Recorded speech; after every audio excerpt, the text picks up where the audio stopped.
Longtime Columbia Basin baseball coach Pete Doumit retired after 45 years of coaching.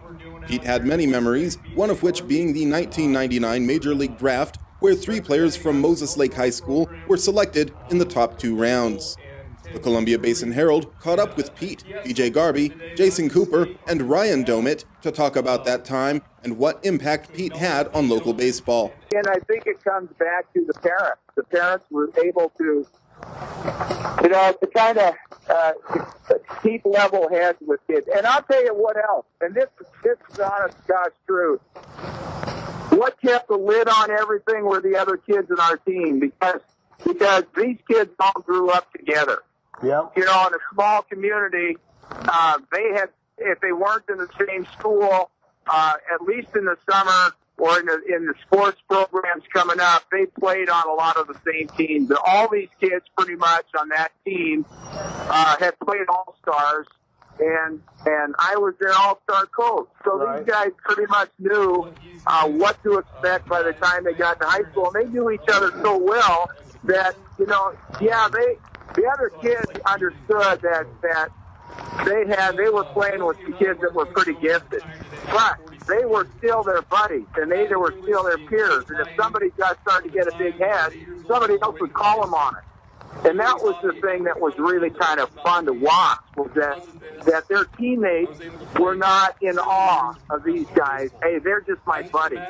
And they happen to be pretty good baseball players, but hey, if one of them started to get big ahead, they'd get called on it. I guess let's just kind of start with that 99 draft. That's pretty special to see 3 guys come off of the same team and a talent of 12,000, huh? Oh, it was awesome.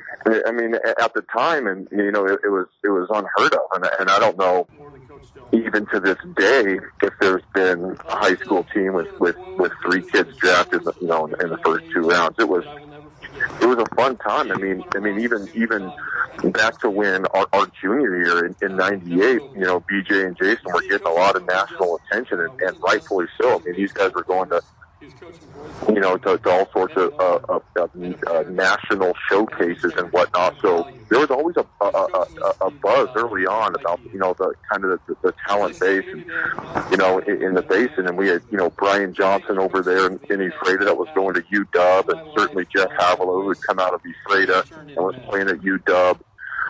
Also drafted in '99. It was a crazy time. Washington in general, right? And when they're 10. For Washington in general, absolutely. But it was my senior year of high school. It was fun. We'd have scouts. We'd have scouts at our baseball practices. Not even the games. I mean, we would have scouts come out to and watch us practice, which was cool. We would have scouts come to our high school, and in between classes, we're meeting with these guys. We're filling out questionnaires and just kind of talking with them. It was crazy. I mean, at the time, it was a little over my head. They're talking about the draft, and if I had an agent and all this crazy stuff. I'm like, man, I just want to play baseball. So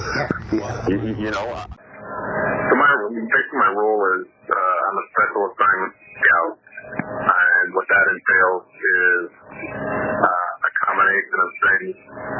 I will watch organizations, so I will, let me rephrase that. I have teams, so from the major leagues all the way down to short season A-ball, I'm responsible for certain teams. For example, I have the Seattle Mariners, and then I have our entire system from our major league clubs all the way down to our team in Eugene.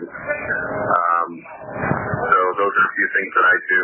And then I also do some advanced work for the major league club, so I'll go in ahead of a particular series and look for strengths and weaknesses, try to identify those, put together a report, and then present that report to Joe Madden and the major league staff ahead of when they come into town or when they're going to play that opponent. So you're not incredibly rare, and it's, I didn't really used to think of it as that big a deal because I just felt like we were, a very talented team, not just us, but our total team in general was very good. A lot of guys went on to play past high school.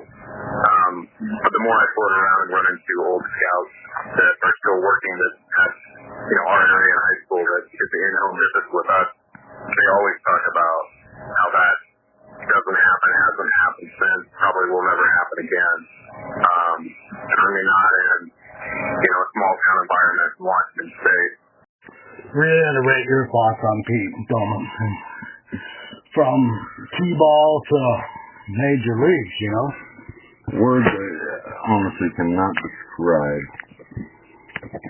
the way that I feel about Pete as a coach or as a friend or as a mentor. He is the example of what it is to be a man. And like you said in my letter here, a man of integrity and honor and character and values that